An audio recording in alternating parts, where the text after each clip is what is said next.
0. Hey everybody, welcome to another episode of Friends Talking Nerdy. This is Tim Jousma, and with me as always, I have the holiest of holies. I have the Reverend Tracy. How are you doing? Oh, doing pretty swell. I'm really excited for anybody that follows on my Facebook anyway, and I think I may have mentioned it in our group as well. I'm finally getting my turn at this vaccine thing. So, Yay! Boy, I'm looking forward to that, especially after the Mr. Reverend reacted so poorly to shot number 2. So Oof. I'm super excited to be maybe sick as a dog in about 2.5, 3 weeks. I do hear that is pretty common with the second shot.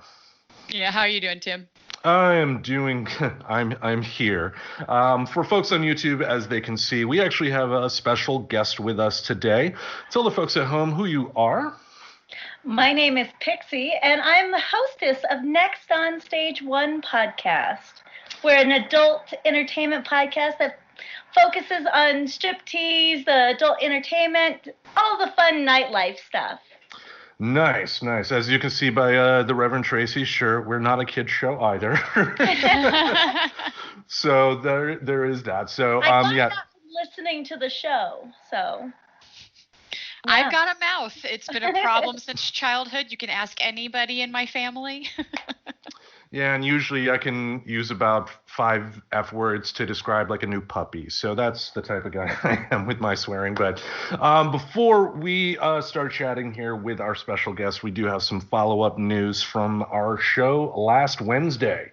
Last Wednesday was the Battle for State Supremacy 2. And for you, Pixie, to let you know what that was. Myself, the good Reverend here, and our show producer and sometime guest host, Professor Aubrey, came with a playlist of songs from artists from the state which we were born. And at the end of the day, when we were done with that show, we put it to a vote to the audience to determine who the winner of that is going to be. Now, before we do determine the winner, we do got to let the folks at home know. Unfortunately, after we recorded the show, that is when the professor found out that one entrant on her list for the state of Tennessee, Taylor Swift, was not born in Tennessee. She lives in Tennessee, grew up there, but was born elsewhere. So for this game here, unfortunately, that did disqualify her. But we do have results. Reverend Tracy, let the folks at home know who won. All I gotta say is never underestimate Texas pride. Even though I had a lot of burns on Texas, I need to thank Texas for actually coming through for me. And thank you to my friends and all of our listeners who decided to vote for me. That was really cool to get to win. Yeah, and I don't know, maybe I could share like the funny ha-ha to it of what did happen. But what are your thoughts on the win there, Tim? Well, that's what I was going to ask here. Tell the folks at home how you obtained some of the votes here. Okay, so I am very open about being a participant in Odyssey of the Mind, and there's this very popular non-rule rule that if the rules do not state that you cannot, you can. So I was noticing Tim and I were a little neck and neck, so I was like, oh man, I'm kind of bummed. And so I pulled some strings, and by that I mean I joined a Texas Pride Facebook group, and I let them know that there was a contest going on involving Texas at all. And then that's when I saw the votes just kind of start to ratchet up there for a little bit. To be completely honest, I did take it down because that was a little bit more successful than I thought it was going to be. But hopefully we've picked up some listeners. And just by the way, thank you if you took my friendly jabs at Texas, for anybody that is wondering over after that. So, yes, for folks that did vote for Texas, you know, you voted letting the world know that groups like Drowning Pool, like Bowling for Soup, like Pantera are the absolute best that the state of Texas has to offer. So congratulations. What a hard-fought victory. It was a great, well-deserved victory. It was clever. And like I said, never underestimate Texas pride. And you are correct as well. The rules did not indicate how we obtained the votes, so well done. However, we need a rematch. Yes, I do agree. I mean, I am still happy that I get to inflict two very innocent souls on my favorite bad movie, Life Force. I think you guys are going to enjoy. I think it's honestly going to make for a better show anyway than Aubrey and I watching Freddy Got Fingered. But No, you're missing out on the brilliance of that movie. But what we are going to do is this. We are going to have a rematch in the summer here. The goal is hopefully to have it before you ultimately make your move to Maine. And we're going to change things up a little bit. I think, the whole purpose, the instructions given to the voters to vote were ignored, which does explain how people vote in Texas overall and Ted Cruz, but that's a different story. So what we are going to do in the summer is instead of having the audience determine the winner, we are going to invite members of the podcast community to be judges. And what we would want them to do is to hear our arguments, and then they be the ones to determine what that vote is going to be. So at the end of the day, at the end of this rematch, there can be no doubt whatsoever that I will win. So there we go. We will have a rematch. And no Reverend shenanigans to throw a wrench in Tim's winning pants. Yeah. So, yeah, because, there was even a brief moment where I thought, could I really create some fake Twitter accounts here? I mean, to be fair, we never said that would be cheating. So yeah, I really couldn't have argued, but that would have taken a lot, especially if I had caught wind, because I may have gone and put it back up.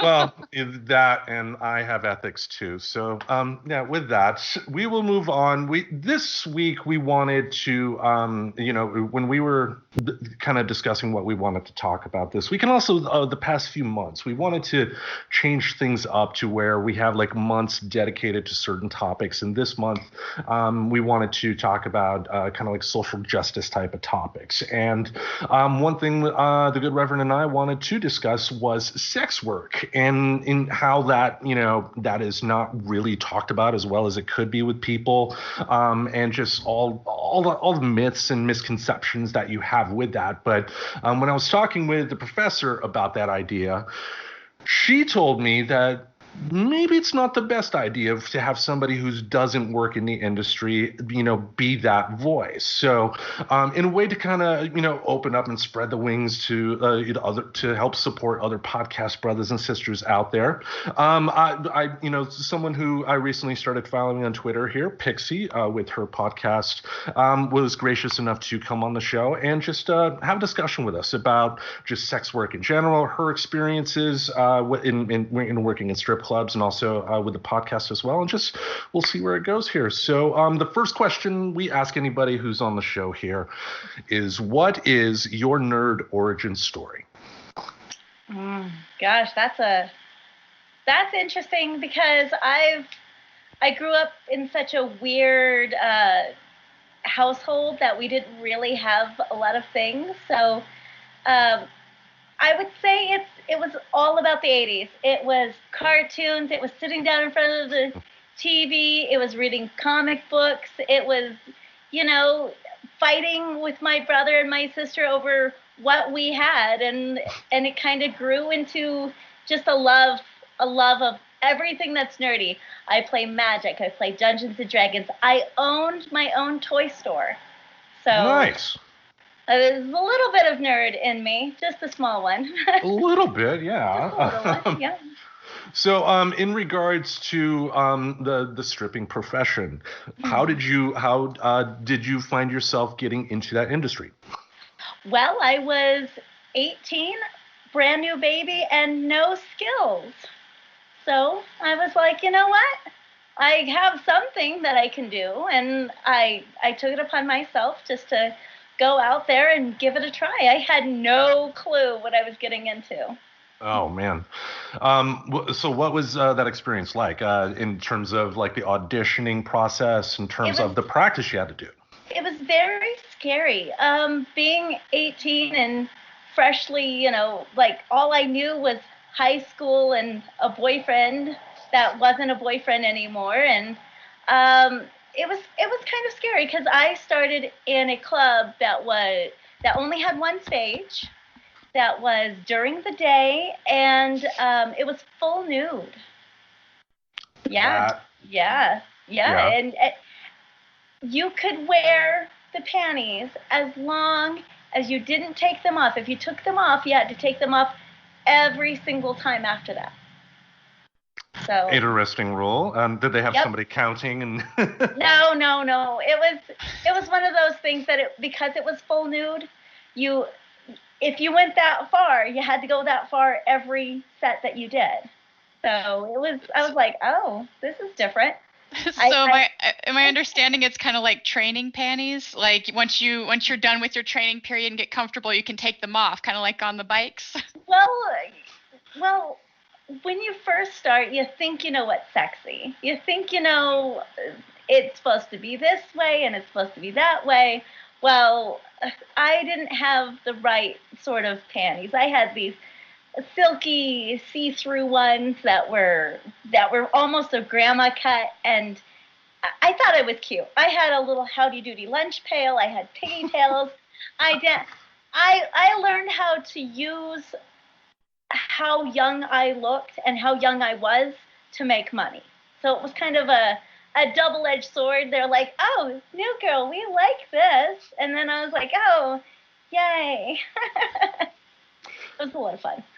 Well, what were some of the issues of the job, the normal issues of the job that you did not anticipate? That what was it like encountering some of that in terms of like customers that may get handsy or stuff like that?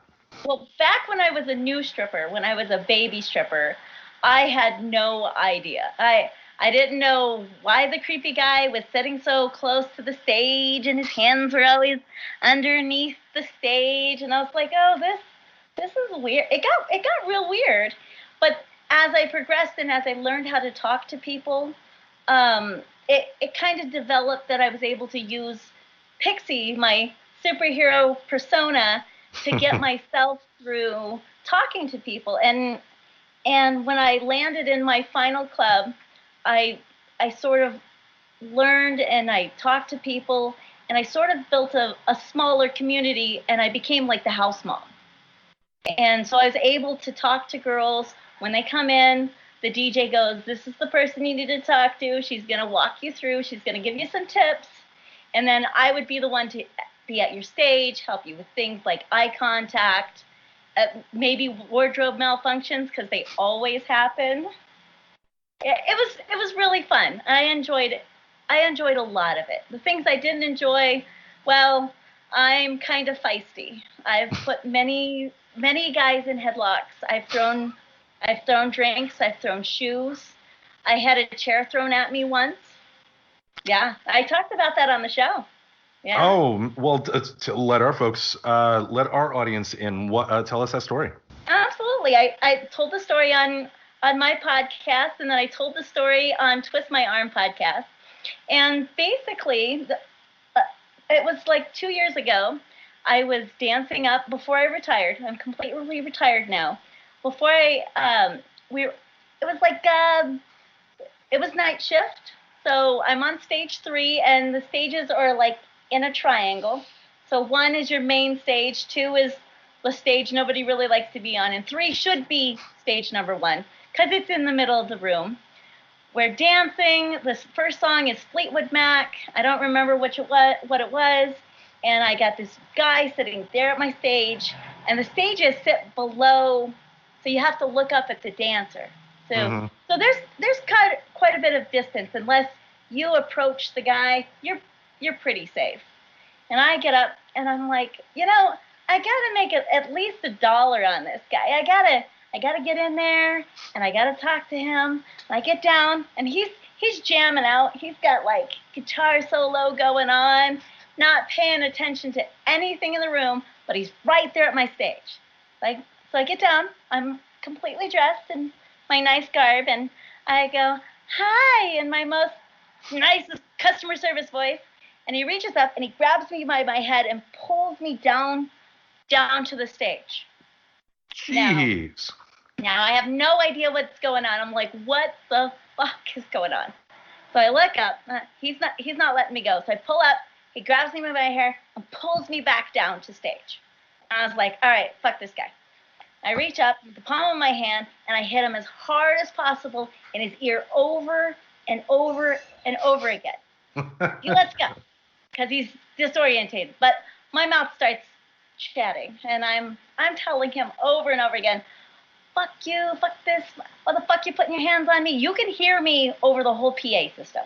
There's no bouncers next to me. They're at the door. The DJ, he's playing his music. And I get off stage. I grab all my stuff. I got a Moscow mule in my hand. And I'm just like, you know, and I don't think anything about it. I'm walking in my heels, and I'm walking past stage 2. And all of a sudden, I catch a glimpse out of my eye. This guy's running at me.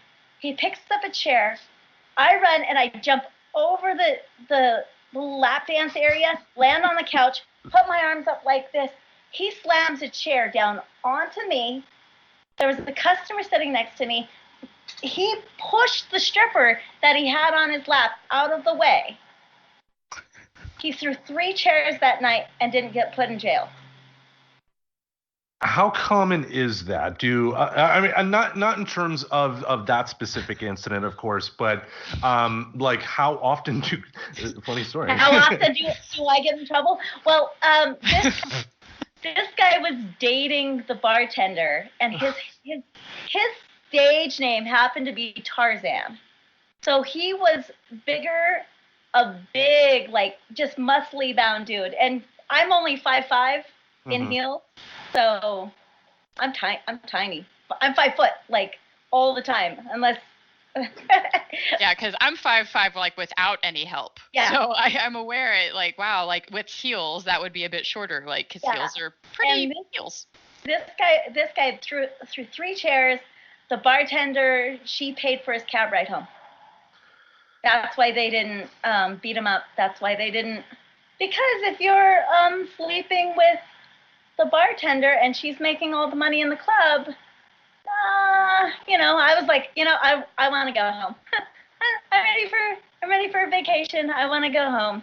But I usually, when I was in the club, I would often be in trouble, because I do like to. If you're doing something stupid and I catch you, I'm watching you. I'm telling the doorman. I'm telling, you know, my DJ. I'm watching the girls. I'm like, look, this guy, he's not good, and you just don't want to get hurt in there. Plus, my mouth runs and I drink a lot. Gosh, that story is just epically insane, though. Like, it was great because I feel like it was recently I told, like, the one bar fight story I was involved in. And, like, by all means, do not go back and listen to that after hearing that story. Because that, and I was really trying not to laugh. And I was glad that you were kind of giggling through it. Because, yeah, in hindsight, like, I am visually trying to, like, rebuild this story. And the insanity of what you just explained would be, like, hilarious TV. But really shitty for real life. There is so many stories that I haven't got to unpack because we're only on episode 30 on Next on Stage. So I haven't got to tell all of these crazy stories. I've told, like, some. Like, there's one where I'm fishing in the club. I take a small fishing pole and I put a dollar bill and some quarters on it and I throw it out there. And then I wait for the girls to pick the money up off the floor. And I go, yo, you got to be a little quicker than that. I get in trouble a lot. Like, so much that I was allowed to beat up one person per year. But I had to have a reason. You can't just go around just beating up people, because then that makes you a liability. So. Yeah, you just had to save it for that one epic asshole. That's the one you're allowed to beat up. You get one per year. It's not like a quota, but more like a cap. It's more like a cap, and I have to say something to the doorman first. I got to be like, this is who he is. This is what he looks like. This is what he's doing. This is your warning. And then usually they get to beat him up before I do. So beating up customers is half the fun. If only I could have done that in retail, that would have been so great. Oh, yeah. It's too bad. Yeah. I mean, even in the office world, right? Because that's a little bit of difference. As I went and spent a good number of time in the office, and I can't think of a single time I was ever allowed to beat anybody up. Like, Not once. Not even like the biggest, jerkiest customer. Like I can't even clap back with a cuss word. I just have to be like, yes, sir, yep, this is going to be a fun case. Thank you, sir. May I have another? Yeah. Now Thank you for your knowledge and insight, sir. Yeah. Yeah. Now, you mentioned that you became kind of like a den mother, as you said. For somebody new that was going, what would run our audience through what the steps would be? Because, again, I think part of kind of understanding something is kind of demystifying stuff. So what are the protocols for somebody new walking in that wants to be a stripper? Well, so, like, my first day on the job, what would you tell me? Well, I would ask you if you were prepared. Because you got to mentally get prepared. Not everybody can be butt-ass naked in front of people and then be butt-ass naked and dance in front of people or be butt-ass naked and talk to people. It's so many levels of being completely like, that's it. Your skin that's your armor. That's all that you have. So you better have an attitude or jokes. So what usually I do is I make sure that they have the proper gear. So in Colorado, they're supposed to wear 2 thongs at all times. Okay. That gets really uncomfortable. Really uncomfortable. And some thongs are not pretty. I'm sorry, I have 2 thongs? Like, is there just in case one breaks? No, I think it has to do with the health code. I think because you're no pubic hair, we're serving alcohol and you want to be as cleanly as you can. So It's kind of a health thing. So the girls, you're not allowed to wear sneakers up on stage. So there's a couple of rules that most people don't know about because you never think of those things. Yeah, so, like they don't give this as an intro of a job that you do, like your senior year of high school. Like it's not really common knowledge, like what it's like to start off in one of these jobs. Right. There's no VHS tape where they set you down in front of a little monitor. Is it bad that I want you to make that so bad now? Like, we need this. It's your first day of dancing. Things you're going to need. Yes, they just don't have that. They've got some crusty old dude in the office, counting money next to the safe, maybe smoking a cigar, and then you got your door guys and you got your shift manager. So when you get into the back room, they tell you, well, just go get ready. Well, what means ready? Mm-hmm. That means a full face makeup. That means 2 thongs. That means your shoes should be prepared. Because some girls, they buy the wrong shoes or they buy the wrong shoe size. And if you're on your feet, our average shift lasts 6 to 7 hours. So you have to wear stripper heels for 6 hours. Ow. Yeah, it's not really the pleasant thing. I got to sit a lot at the haunted house, and like some of those boots I would wear like were still killer by the end of the night. So that is one of those things I seriously commend because I see the shoes and there's just no way I can imagine doing that for that many hours. They're a lot comfier than you think because they're form fitted for your arch. So it's kind of like having a proper dance shoe. So you want something that fits you, that your toes aren't hanging out, that you're not going to have bunions. Oh, gotcha. So what I'm hearing is that once again, it's my cheapness has made it my fault. My experience and my lack of knowing. Expensive. Even cheap stripper shoes like Pleasures are like $45 and up. Yeah, there's a really great store like here in the Portland, Oregon area called Fantasy, and like some of them I've like, ooh, if I did that for a character, those shoes would be, and that's the price tag. Okay. And that's it. And then that's done with that, and that's how I end up with my haunted house shoes from Goodwill. So whatever works there. I complain that they hurt my feet. So there you go. Now, one question I have is pay. Obviously, strippers are getting lots of $1 bills. Now, is it depending on the club? Is there a regular salary? Is there benefits, or is it all gig work? It's all cash, and when people tip you, you have to tip other people. So depending on what you make, some clubs, they have a house fee. Mm-hmm. And then at the end of the night, you're probably going to tip your DJ, your bar, your bouncer, those kind of people. And really, you're paying them for a service. You're paying them because they're bringing you a drink. You're paying the DJ because he's playing you the music. House fees, my club is such a small club, and you can't just walk in whenever. You have to walk in at a time, and you have to be ready, and you have to be there the whole time. So you don't do a house fee. But some clubs do. Like my brain. In Las Vegas, you can pay up to hundreds of dollars just to walk in, depending on what time you're walking into the club. Wow. And then you have to tip out at the end of the night. So there's no workers' comp. There's none of that. You are an independent contractor when you come and work, and you're liable for your own safety. Gotcha. So, like, just by the way, that means it's not like waiting tables where there's like a base really cheap per hour. It is straight tips. Okay. There used to be, when I started my club back in like 2005, but before Colorado went the no smoking inside the bars, we used to get a paycheck, and it was just enough to pay for like a cell phone bill, and that was it. So it really wasn't anything. Tips are king. It kind of, like I said, sounds a lot like, because, in Texas, we had like a lot lower like per hour wage if you waited tables. So when I worked at IHOP, like my paychecks were shit, but my tips were amazing. Oh, yeah. Oh, so yeah. Tip money is never the same. It's crazy. And depending on different clubs, if you're willing to be a big fish in a small pond, you're going to make a lot of money.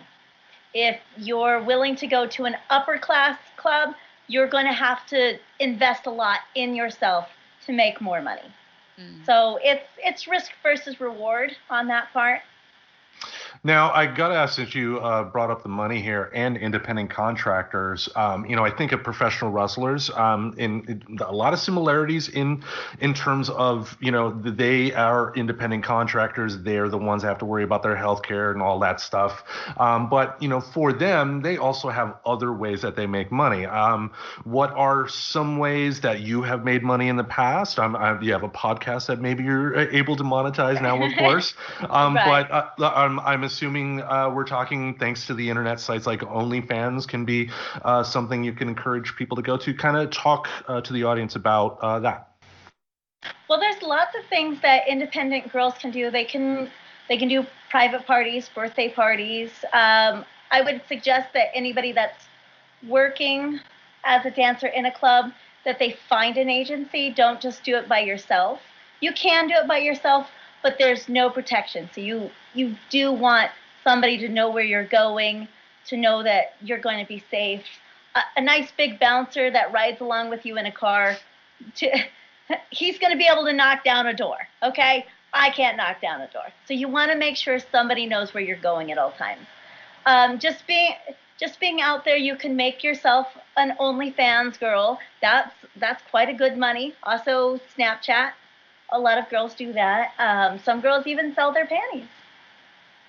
Okay. Most girls I know, they're putting themselves through college at this time. They're also working other jobs. Not everybody is just a dancer. So most girls I know are hustlers. So they've got their hands in multiple different businesses. Some girls make outfits. Some girls do makeup. I know a lot of hairstylists. They'll just come into the club, do other girls' makeup, and make their money and leave. Nice. Yeah. Yeah. Now, did you have a question, Tracy? Oh, no, I've actually just been really along the ride for this. This has been fun for me. I'm still like 2 thongs. I'm like now considering if I've been doing things wrong. And also, like, I've just been throwing panties away.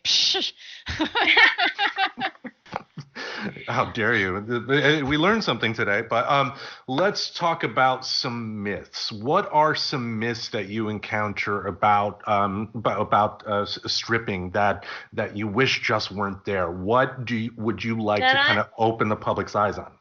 That I'm gonna go home with you. I'm not. I'm never gonna. I just, you know, when the club is closed, I'm getting ready for bed in my long socks and my ugly pajamas. I'm not partying afterwards. I'm not, you know, I'm just a normal person, and not everybody that's at a club, at a strip club, is looking to hook up. Mhm. You'll find a very small percentage, and you'll find a very small percentage that are willing to do extras. Most girls are just there. They're good, clean girls that just want to make money. They just want to take money away from you and put it into their pocket. That's it. And I think a lot of people get that, oh, he went to the strip club because he's looking for this or that. Most of the time, guys come into the club just to have somebody hear them talk. That's all I do is listen. I'm like, oh, okay. Can I have a refill? Gosh, some of that, like I kind of can't help but relate to. I used to do murder mystery theater, and it's very improv. I played and actually Tim, he's seen the performance before, and I played a very flirty 20s flapper, and it is really amazing. Like even in that innocent of a situation, how often they totally misconstrue that flirtatious. Like, oh no, I'm off duty, and my boyfriend's actually waiting for me. Yeah. So not Moxie. I'm gonna not. I had one guy's like, oh, I just love to give you a pony ride on my back around town, and I was like, no, I'm gonna go home.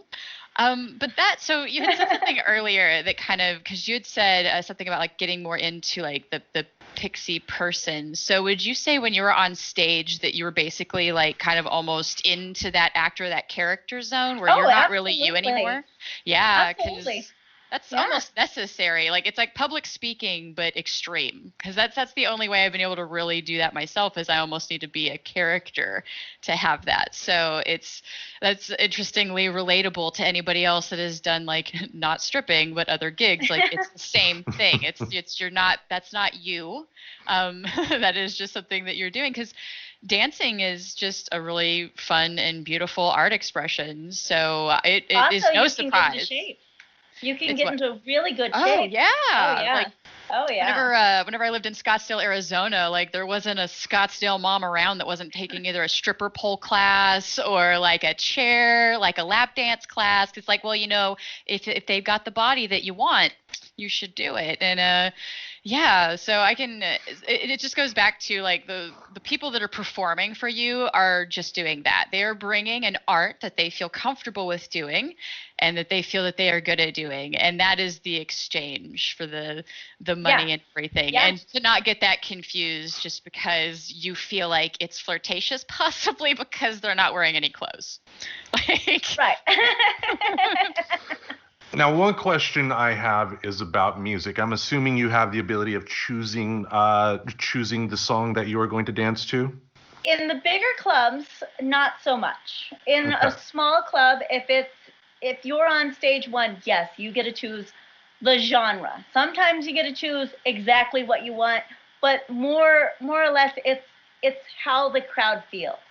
So if the crowd is older crowd, and it's day shift, they probably would like something more, a little bit classic rock.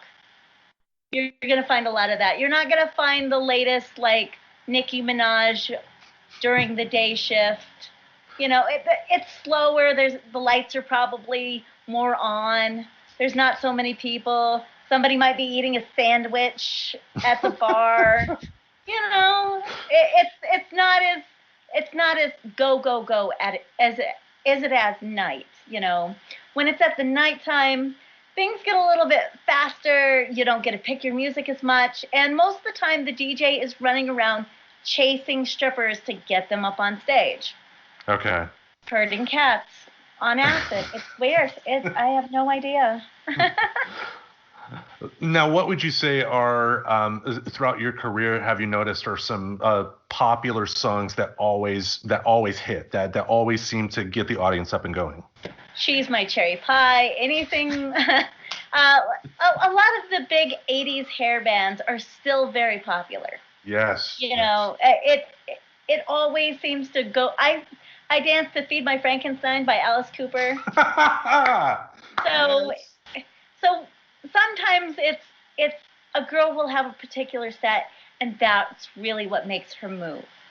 And if she's a really good tipper, the DJ is going to want to make sure that she's going to have a good set.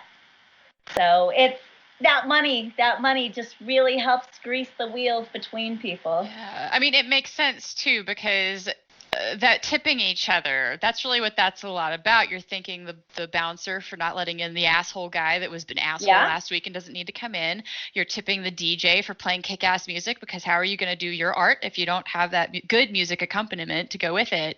And that's even where I could see possibly where that relationship would matter too. Like, maybe if you're maybe in good with the DJ, maybe you do get to pick all of your songs, versus if you're like got a really shit relationship with that coworker, you're probably dancing to a lot of She's My Cherry Pie and Pour Some Sugar on Me, and that's all you're fucking gonna get.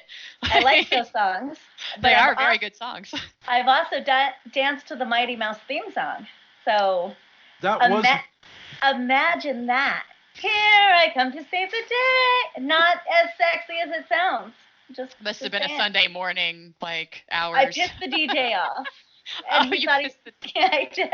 And he thought he was funny and didn't realize that I got this. I got this.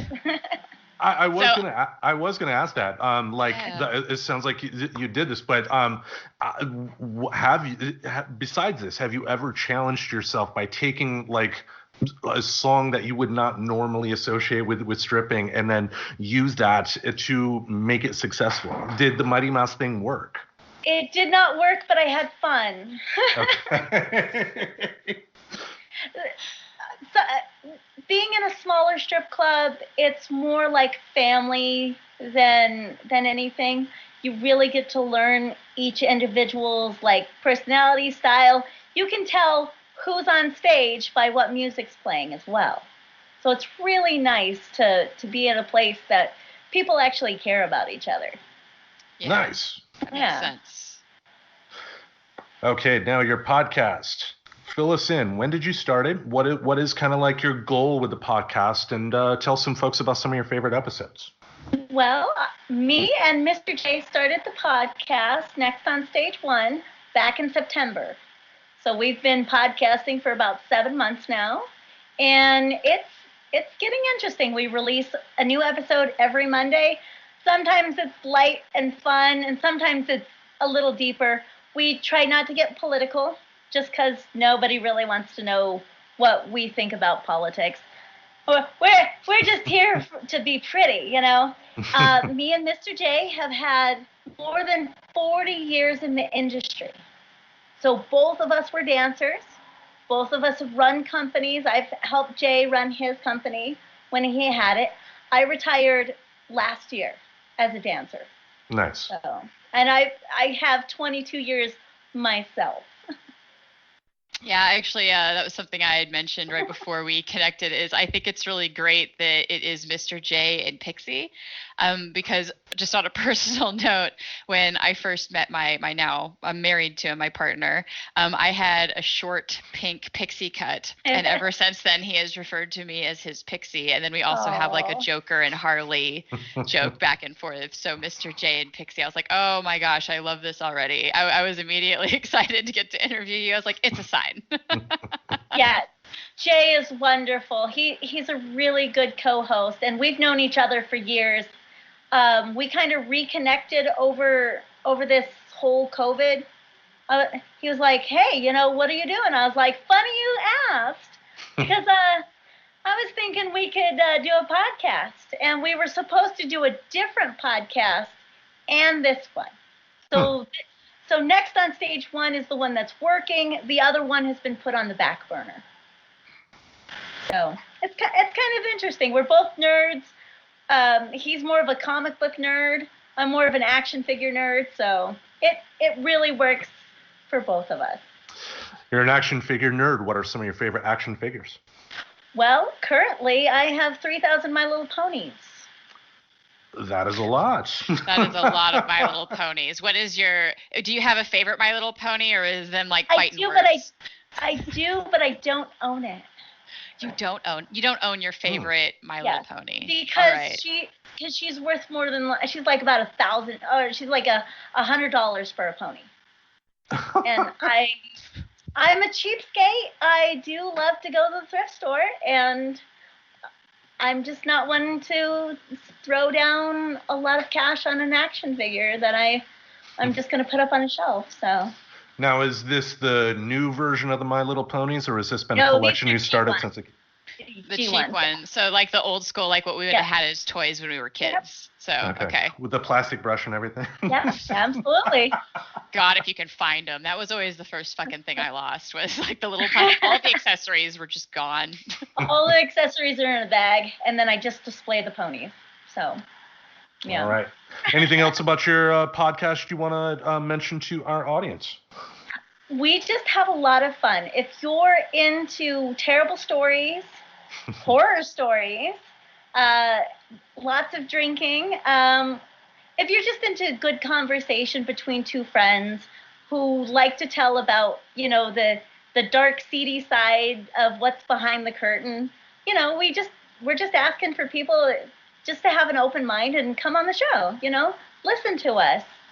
Tell us what you think, Yeah, I could tell you as a listener myself, I haven't listened to every episode yet, but the episodes I've listened to have definitely loved the rapport between you and Mr. J. And that's, one of the reasons why I wanted to bring you on here. That way I can, let everybody in my the Friends Talking Nerdy circle know about next on stage one there. So if you check out our show notes on the podcast player that you're listening to and go to our website, friendstalkingnerdy.com. We'll have a link to Pixie's social media as well as her podcast from there. Anything else you want to plug? Just that. You can find us on Apple, iTunes, Spotify, let's see, Pandora. We're everywhere as long as you just Google us. I Google myself all the time. Yeah, and if you're on those, you can also find any pod chaser. If you got like an Android device, you will be found. So, anything else you wanted to talk about, Tracy? Oh, no, I don't think so. I think I want to leave it with wrapping with the podcast. I don't want to go into endless question mode, but I joke about like I don't even make time to listen to my favorite podcasts anymore. But now that I'm spending most of my time packing up a house, I really don't. I have less of an excuse now than I did before. So I might have to come check out your podcast. But yeah, a lot of our listeners tend to like our conversational pace. So it sounds like this would be another great podcast for any of our fellow nerddom wants to pick up another one of good conversational folk. All right. So I think we'll wrap it up then. Thank you once again, Pixie, for being on the show. Thank you, Tracy. Thank you, Tim. You guys have a great day. Thank you for having me on. Bye, guys. Definitely. And talk to you all later. We'll see you next week. Subscribe to Friends Talking Nerdy on iTunes, the Google Play Music Store, as well as Spotify. Remember to support Friends Talking Nerdy on Patreon. Goodbye, darling.